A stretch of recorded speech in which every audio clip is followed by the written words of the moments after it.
आदाब, मुनसिफ टीवी में आपका इस्तकबाल है। आप देख रहे हैं महाराष्ट्र न्यूज। पहले हेडलाइंस।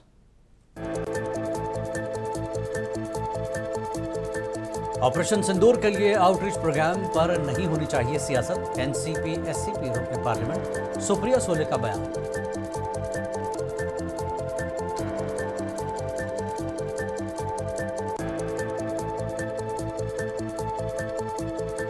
रिपब्लिकन पार्टी की तरफ से महाराष्ट्र के तमाम अजला में निकाली जाएगी भारत जिंदाबाद यात्रा। हुबुल वतनी का दिया जाएगा पैगाम।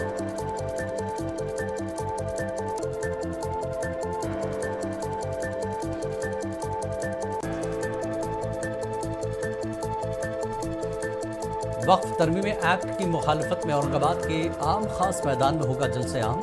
जलसे को तमाम सेकुलर सियासी पार्टियों की हिमायत हासिल।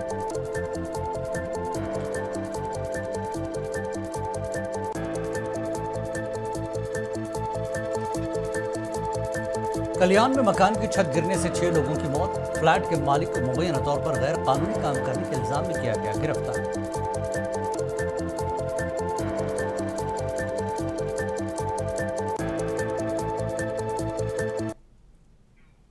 और अब खबरें तफसील से। पहले बात करेंगे वक्फ की। वक्फ एक्ट में तरमीम को चैलेंज करने वाली अर्जियों पर आज भी सुप्रीम कोर्ट में समाअत हुई। मरकजी हुकूमत की तरफ से पेश होते हुए सॉलिसिटर जनरल तुषार मेहता ने दावा किया कि ताज़ा तरीन तरामीम ने वो मसाइल हल कर दिए जिन्हें बरतानवी और साबिक हुकूमत हल नहीं कर सकी।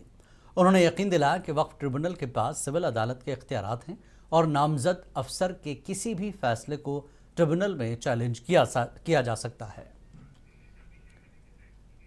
राष्ट्र मजीद तफसीलात के लिए हमारे साथ हमारे नुमाइंदे दिल्ली से जुड़ चुके हैं अभिषेक, क्या ताज़ा जानकारी है? क्या कुछ और सुनने को चीज़ें मिली हैं? अदालत में 2 दिन से लगातार सुनवाई हो रही है वक्फ को लेकर के। बिल्कुल, जिस तरीके से कल भी जो 3.5 घंटे 45 मिनट तक जो मुस्लिम के तरफ से जो एडवोकेट थे कपिल सिब्बल और अभिषेक मनु सिंघवी ने जो दस्तावेजें जो वहाँ पर जो दाखिल की थी, जो जिन्होंने जो भी इस केस को लेकर के जो केसेस दाखिल की थी उसको लेकर के BR जस्टिस गवई जो हैं वो लगातार इसको लेकर के हियरिंग भी किए। कल 3 घंटे 45 मिनट तक उनकी हियरिंग चली। आज जो है वो सरकार की तरफ से जो सॉलिसिटर जनरल तुषार मेहता जो है उन्होंने साफ तौर पर आज जो मुस्लिम के तरफ से जो एडवोकेट ने जो दलीलें जो दायर की थी उनको कहीं ना कहीं तार-तार कर दिया। ऐसे में आज अभी थोड़ी देर पहले ही एक सीनियर एडवोकेट हमारे साथ में हम मीडिया से रूबरू हुए। उन्होंने साफ तौर पे कहा कि उनके तरफ से जो भी दलीलें जो दी गई हैं वो पूरी बेबुनियाद हैं। इसको लेकर के भी सुप्रीम कोर्ट ने साफ तौर पे कहा है कि कल दोबारा से इसको लेकर के दोनों पक्षों को फिर से डिबेट करने का समय दिया जाएगा। हालांकि अब देखने वाली बात हुई क्योंकि आज जो है वो 3 घंटे से ज़्यादा ही इसको भी लेकर के हियरिंग हुई।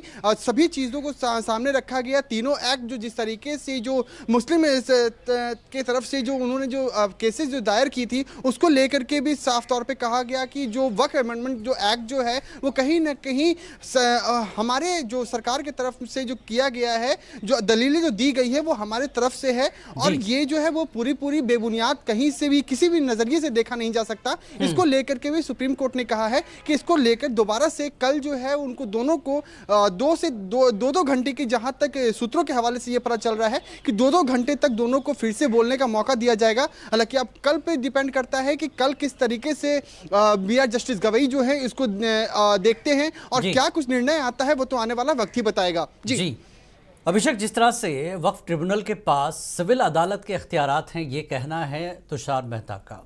और पहले जब शुरुआत में वक्फ एक्ट आया था तब ये कहा गया था कि अमित शाह के हवाले से कहा गया था कि ट्रिब्यूनल को चैलेंज नहीं किया जा सकता। तो इसको लेकर एक जो कॉन्ट्रडिक्शन है, इस पर क्या कुछ सुनने को मिला है? बिल्कुल, जिस तरीके से अमित शाह ने जो कहा था कि इसको लेकर के कुछ भी नहीं कहा जा सकता है क्योंकि सुप्रीम कोर्ट इसको सारा कुछ देखेगा। ट्रिब्यूनल कोर्ट जो है इसको लेकर के साफ तौर पे कह दिया था कि ये हमारे तरफ से जो है क्लियर है, आगे जो है सुप्रीम कोर्ट इसको देखेगी। सुप्रीम कोर्ट में पहले भी जब जस्टिस संजीव खन्ना जब थे उन्होंने भी साफ तौर पर कहा था कि इसको लेकर के भी हियरिंग होगी और इसको तमाम चीज़ों को लेकर के जो 1991 से जो वक्फ अमेंडमेंट जो जमीनों को लेकर के जिस तरीके से जो बवाल जो खड़ा था, आपने देखा कि लगातार पिछले बीते समय से all India Muslim personal board की तरफ से भी, AIMIM के अध्यक्ष ओवैसी की तरफ से भी लगातार प्रदर्शन किए गए कि हमारे हित में नहीं है। इसको लेकर के भी कई चीजों को लेकर के बातचीत की गई। कल भी अभिषेक मनु सिंघवी, कपिल सिब्बल ने भी साफ तौर पे कहा कि ये उन तमाम मुस्लिम समुदाय के लोगों पे एक आघात है, जो उनके जो जमीन जो है वो जो कब्र के लिए जो उनके पुरखों ने जो कब्र के लिए जो दान कर दिया, जो मस्जिदें जो है उनको दान कर दिया, उन तमाम मुस्लिम समुदाय के लोगों पे ये आघात है। हालांकि सरकार पे इस तरीके से दबाव बनाया जा रहा है, लेकिन कल जो है वो दोबारा से जब हियरिंग होगी, एक और मौका बहस का मिलेगा एक तरह से दोनों पक्षों को, और गवई साहब जो है चीफ जस्टिस से एक बार फिर मौका देकर सुनना चाहेंगे और क्लियरिटी आएगी कल। जी बहुत बहुत शुक्रिया अभिषेक इस पूरी जानकारी के लिए। आगे बढ़ते हैं अगली खबर की तरफ। महाराष्ट्र के नायब वज़ीर आला एकनाथ शिंदे ने कहा कि मुंबई में मुनक़िदा स्टार्टअप कॉन्क्लेव नौजवान इख्तिराकारों को अपने ख़यालात को जाहिर करने के लिए एक अहम प्लेटफॉर्म फराहम करता है। उन्होंने इस बात पर जोर दिया कि वज़ीर आज़म मोदी के स्टार्टअप इंडिया पहल से हम आहंग ये कॉन्क्लेव नौजवानों की शिरकत और इख्तिरा की हौसला अफजाई में अहम किरदार अदा करता है। शिंदे ने अहम शोबों जैसे ज़राअत, सेहत की देखभाल और आलूदगी पर काबू पाने में पेशरफ्त को आगे बढ़ाने के लिए इवेंट की सलाहियत को उजागर किया।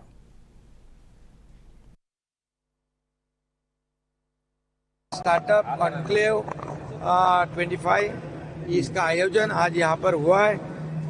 मैं बहुत बहुत शुभकामनाएं देता हूँ CSIR को, उनके साथ निरी भी है और NIO भी है, NCL भी है। सभी लोगों को मैं बहुत बहुत धन्यवाद देता हूँ जो मुंबई में आपने ये शुरुआत किया है।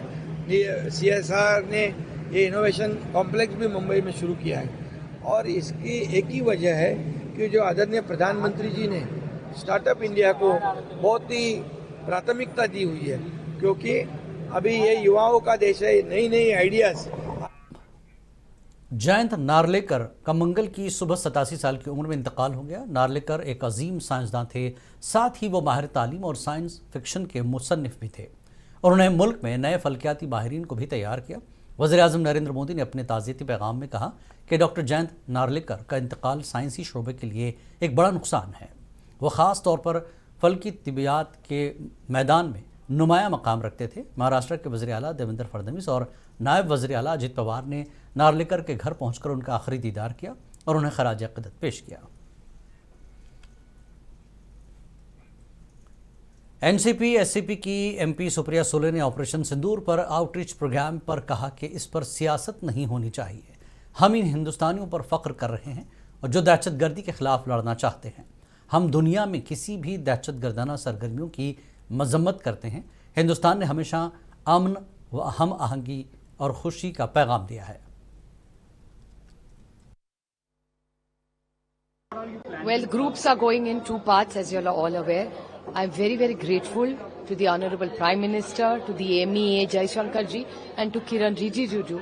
He has shown faith in all of us, and this is not about politics. We are going as proud Indians who want to fight against terrorism, and we condemn any terrorist activities anywhere in the world. India has always led for peace and harmony and happiness. So that's the message all of us are taking, and 2-3 groups are leaving today. I wish them from the bottom of my heart a lot of success, and I'm sure Mera Bharat Mahan ye leke bhi bajayenge. But of course, Ezra, we are going as Indians. We are very proud Indians who are going on a peace mission and exposing terrorism and terrorist activities which are happening.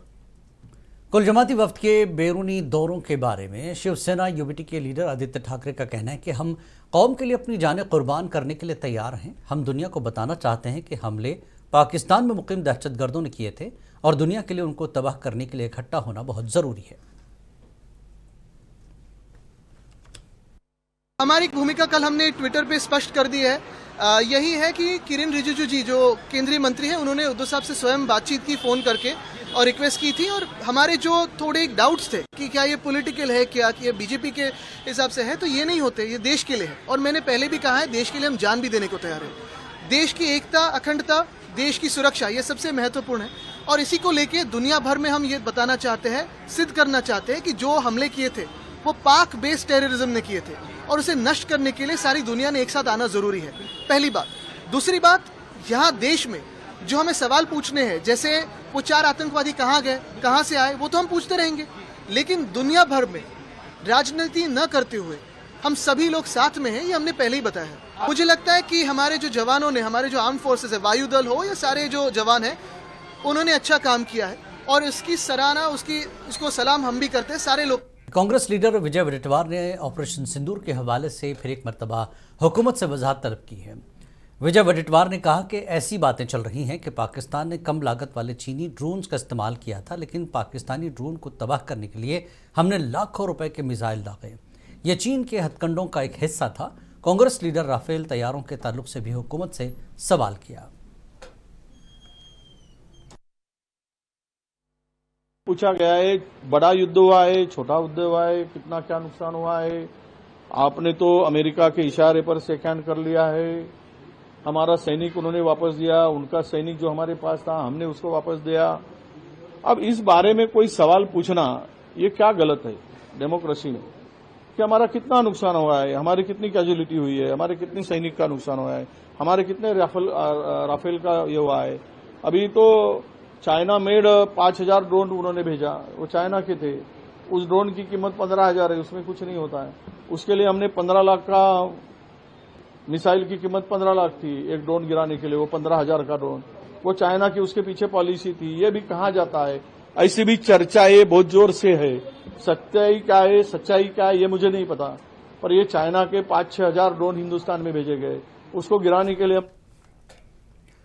Congress सदर मल्लिकार्जुन खड़गे के हालिया बयान पर महाराष्ट्र के वजीर आशीष शेलर का कहना है कि किसी को भी कौमी मसले पर सियासत नहीं करनी चाहिए। हम हिंदुस्तानी मुसल्लह अफवाज की हिमायत में हैं और सबको भी उनके साथ खड़े रहना चाहिए।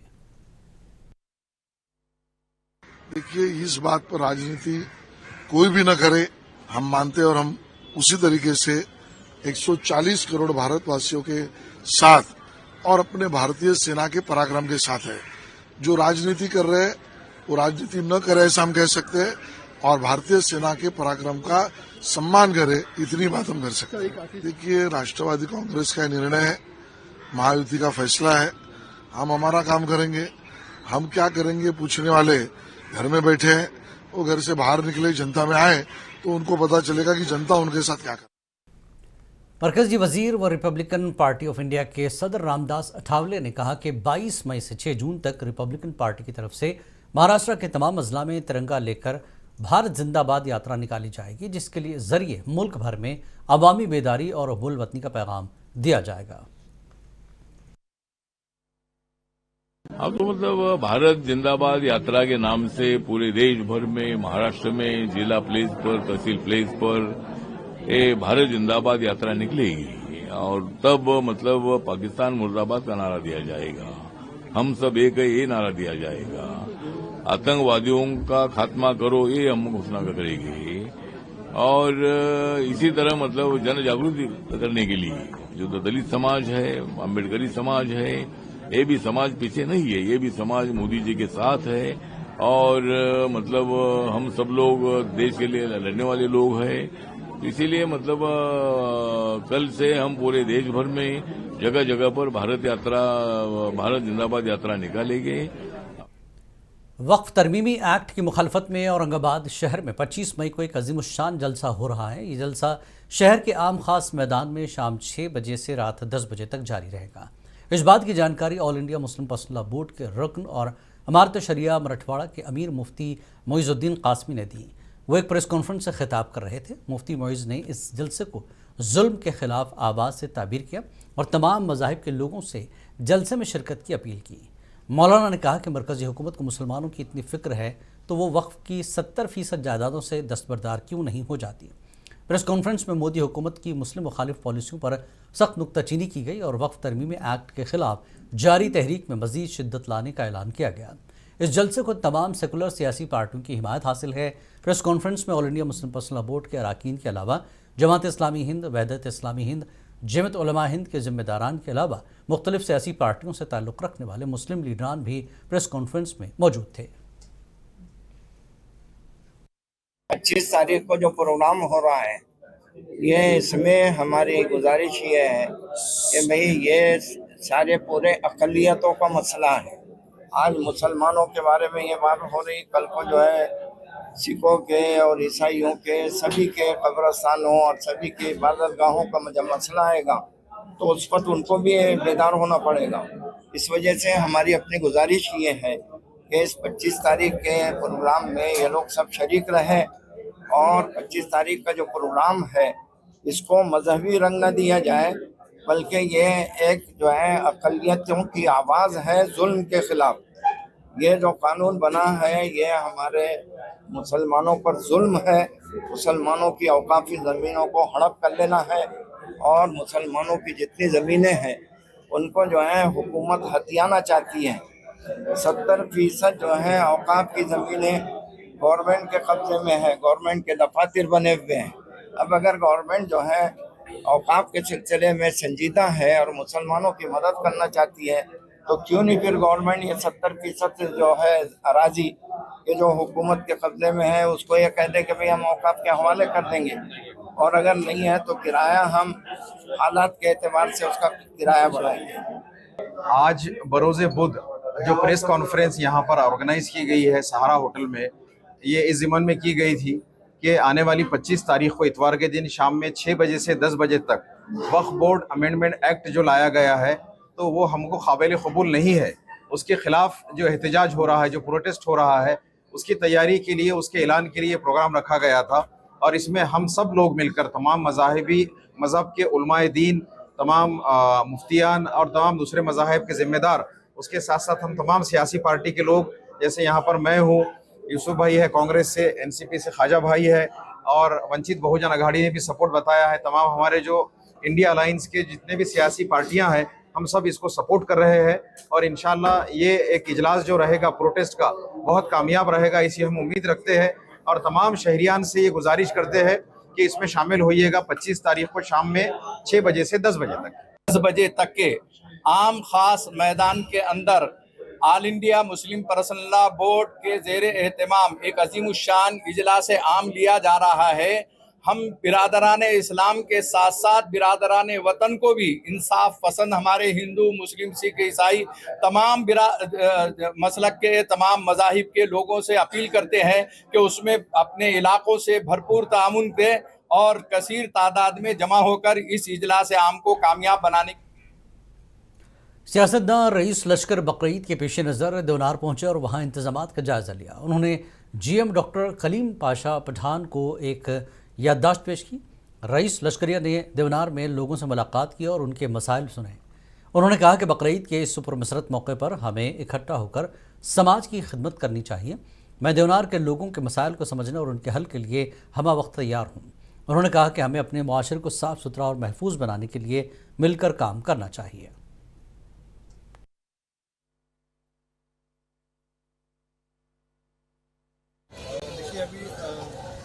कुर्बानियों का मौसम आ गया है और सबसे बड़ा त्यौहार होता है कुर्बानी का हमारे लोगों के लिए।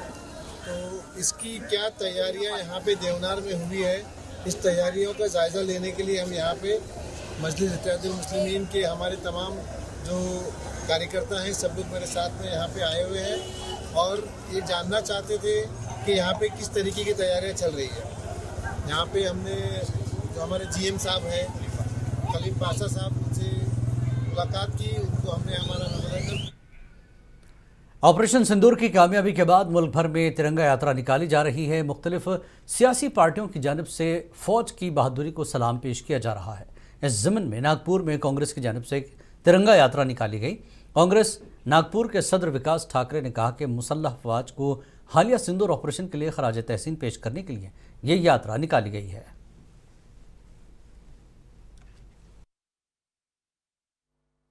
पंतप्रधान स्वर्गीय राजीव जी गांधी, इनकी पुण्यतिथि है, उनको नमन करते हुए जो वीर जवानों ने अपनी कामगिरी बताई इस देश के लिए, उनके सम्मानार्थ महाराष्ट्र प्रदेश कांग्रेस कमेटी में राज्य के हर जिले में इस यात्रा का आयोजन किया है। नागपुर शहर में भी भारत माता चौक से इस रैली का आयोजन नागपुर शहर कांग्रेस कमेटी ने किया है। मुझे लगता है कि उस बात में नहीं जाऊंगा, हमें प्रदेश कांग्रेस कमेटी जो कार्यक्रम देती है वो करना अनिवार्य होता है और देश के SSC बोर्ड के इम्तिहानात में BMC के ज़ेर एहतमाम स्कूलों की कामयाबी का तनासब इस साल 92% रहा। बीएमसी स्कूलों में अक्षरा वर्मा ने टॉप किया। अक्षरा को 96% निशानात हासिल हुए। युवा सेना के सरबराह आदित्य ठाकरे ने अक्षरा से मुलाकात की और उस कामयाबी पर उन्हें मुबारकबाद दी।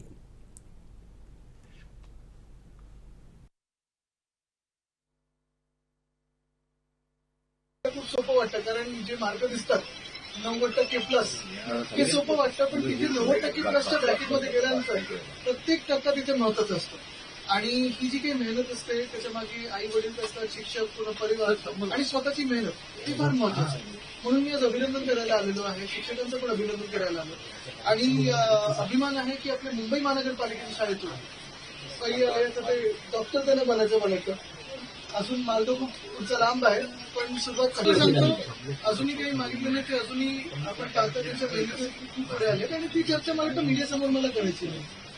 सर हिंदी में वही है खूब कमी का. कल्याण में मंगल के रोज एक मकान की छत गिरने से 6 लोगों की मौत हुई है। वाक़े में मरने वालों में एक 2 साला बच्ची भी शामिल है, जबकि 6 अफराद जख्मी हुए। हुकाम ने बताया कि फ्लैट के मालिक को मुबैना तौर पर गैर कानूनी काम करने के इल्ज़ाम में गिरफ्तार किया गया है। हुकाम के मुताबिक मुलजिम ने एहलकारों से इजाज़त लिए बगैर गैर कानूनी तौर पर फर्श बनाने का काम किया था। केस की मज़ीद तहकीक़ात जारी है।